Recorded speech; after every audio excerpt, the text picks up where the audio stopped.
কুলখানি করা জায়েজ কিনা। বর্তমানে মানুষ অসংখ্য ভুল ত্রুটির মধ্যে লিপ্ত রয়েছে।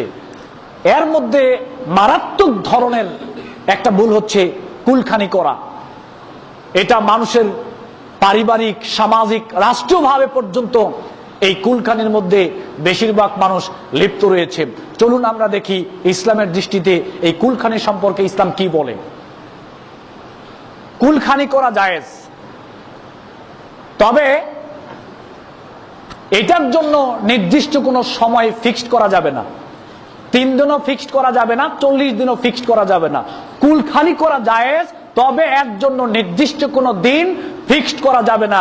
রূপ দেওয়া যাবে না যে 3 দিন বা 40, এটা করা যাবে না। এর বাইরে যে কোনো সময় আপনি এটা করতে পারেন।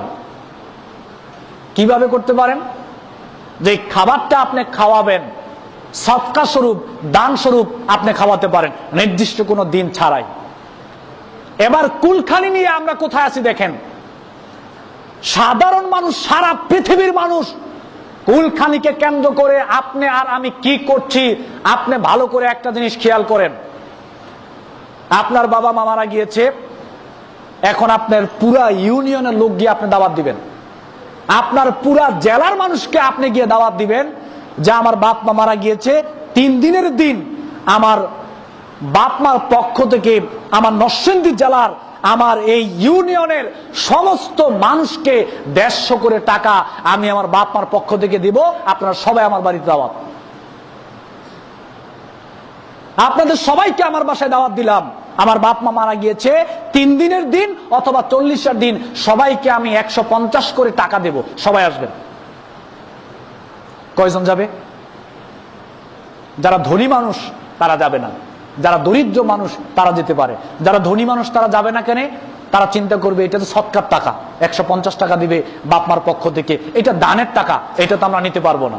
ভালো করে খেয়াল করেন, বাপমার মৃত ব্যক্তির পক্ষ থেকে টাকা দিলে এটা সৎকার টাকা হয়, এটা দানের টাকা হয়, কিন্তু একই টাকা দিয়ে যখন সন্তান খাবারের আয়োজন করে খাওয়ায়, ওইটা কি সৎকা হয় না?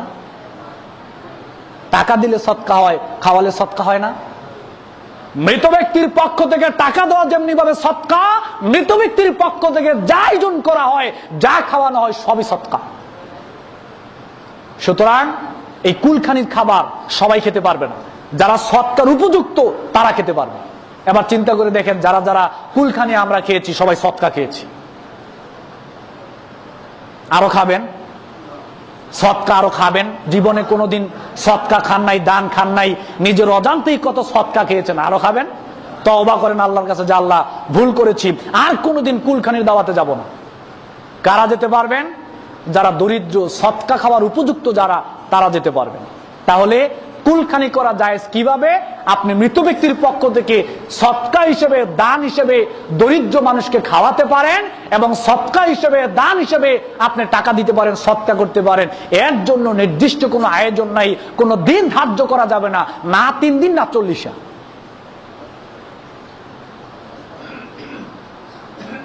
রাসূল সাল্লাল্লাহু আলাইহি সাল্লাম ইবনে আব্বাস রাদিয়াল্লাহু তাআলা আনহু বলেন, আন্না সাদ ইবনে উবাদা রাদিয়াল্লাহু তাআলা আনহু, সাদ ইবনে উবাদা রাদিয়াল্লাহু তাআলা আনহু তুফিয়াত উম্মুহু ওয়া হুয়া গায়িবুন আনহা। সাদ ইবনে উবাদা রাদিয়াল্লাহু তাআলা আনহুর মা মৃত্যুবরণ করেছে, কিন্তু তিনি ওই সময় অনুপস্থিত ছিলেন, উপস্থিত ছিলেন না। বুখারী শরীফের হাদিস, মুসলিম শরীফের হাদিস। তিনি সেখানে উপস্থিত ছিলেন না। পরবর্তীতে উনি আল্লাহর নবীর কাছে এসে বললেন, ইয়া রাসূলুল্লাহ, ইন্না উম্মি তুফিয়াত ওয়া আনা গায়িবুন আনহা। হে আল্লাহর নবী, আমার মা মৃত্যুবরণ করেছে, আমি উপস্থিত ছিলাম না। আয়ানফাউহা শাইউন আন আতাসাদদাকু বি আনহা। আমি যদি এখন আমার মায়ের পক্ষ থেকে কিছু সদকা করি, আমি কি এটা করতে পারবো? এর সওয়াবটা কি মা পাবেন? আল্লাহর নবী বলেন, নাম, তুমি সদকা করতে পারো, তোমার মার পক্ষ থেকে তুমি সদকা করতে পারো। মৃত ব্যক্তির পক্ষ থেকে যা করা হয় সৎ সদকা, খাওয়ানো হলো সদকা, টাকা দিলেও সদকা, দান করলেও সদকা। না সদকা সবাই খেতে পারবে, না সদকা সবাই নিতে পারবে। যারা উপযুক্ত তারাই খেতে পারবে, যারা উপযুক্ত একমাত্র তারাই নিতে পারবে। তাহলে কি করবেন? আরেকটা হাদিস, আবু দাউদ শরীফে আসছে, হাদিসটার সনদ সহিহ। সাহাবায়ে কেরাম বললেন, বাইনা জুলুসুন ইনদান নবী সাল্লাল্লাহু আলাইহি সাল্লাম, আমরা আল্লাহর নবীর নিকট বসা ছিলাম। ইয জাহু রাজুলুন মিন বানি সালামা, বনি সালামা গোত্রের একটা লোক আল্লাহর নবীকে এসে বলল, ইয়া রাসূলুল্লাহ হাল বাকিয়া মিন বিররি আবাওয়াইয়া শাইউন আবারুহুমা বিহি বাদা মাউতিহিমা। হে আল্লাহর রাসূল, পিতামাতা মারা গেলে তাদের সাথে ভালো আচরণ করার সদাচরণ আমরা কিভাবে করতে পারি, তাদের সাথে ভালো ব্যবহারটা আমরা কিভাবে করতে পারি পিতামাতা মারা যাওয়ার পরে, এরকম কোন পদ্ধতি আছে কিনা আমাদেরকে একটু বলে দেন। আল্লাহ নবী বললেন যে নাম আছে, as-salatu alayhima wal istighfaru lahumā wal infazu ahadihima min ba'dihima wasilatur rahim।